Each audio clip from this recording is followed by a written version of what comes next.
My name is Daria. I was born and raised in Bosnia and Herzegovina, a part of a former Yugoslavia. In the middle of the awful and bloody war that ended that country, I moved to Belgrade, where I got my degree at the University of Fine Arts. That gave me the opportunity to express my disgust with the authorities' mentality and a tradition of wrong choices, to criticize the society through my work, and to try to set the focus on consequences of our misdoings.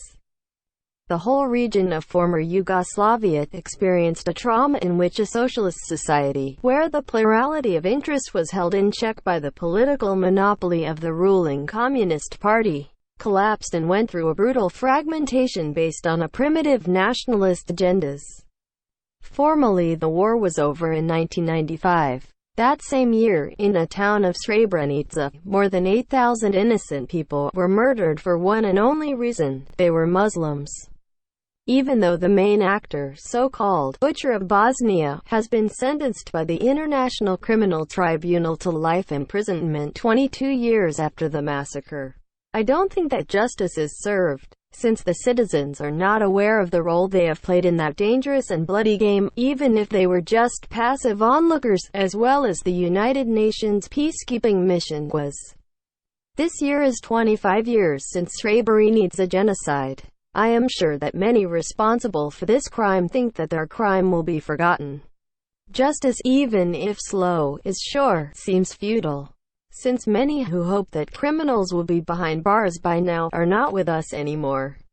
Last year's Nobel Prize for Literature was awarded to Peter Handke. It was a controversial decision, and there is a reason for that. In summer 1995, in just a couple of days, 8,372 men and boys were killed in a small Bosnian town of Srebrenica, just because they belonged to another ethno-religious group. They were not Serbs, they were Muslims. They haven't all gathered there by accident. No, they came because they thought that they would be safe there. Srebrenica was proclaimed a safe area, protected by the UN and its soldiers, but that was far from the truth. When that moment arrived, all the Muslim refugees were left to the mercy of their enemies, a move that was recognized as the UN failure in Bosnia. But that recognition doesn't change anything. Those sons, husbands, fathers, and brothers are not alive anymore.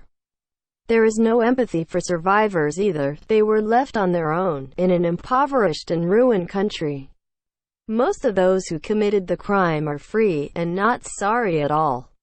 Peter Handke was in Srebrenica in 1996, a year after the genocide. He took a picture of himself right in front of the town, standing beside a town sign written in Cyrillic, alphabet of the conqueror. The same year he wrote a book where he celebrated Serbs, denied their war crimes, concentration camps, and summary executions. He strongly supported the regime of Slobodan Milošević, who is the prime culprit for this tragedy, and who died without a sentence at the International Criminal Tribunal in Hague. Peter Handke's prize was celebrated in Serbia as a national victory.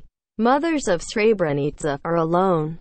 They go through hell every day, every year's anniversary. Their lives are forever marked with that horrific loss.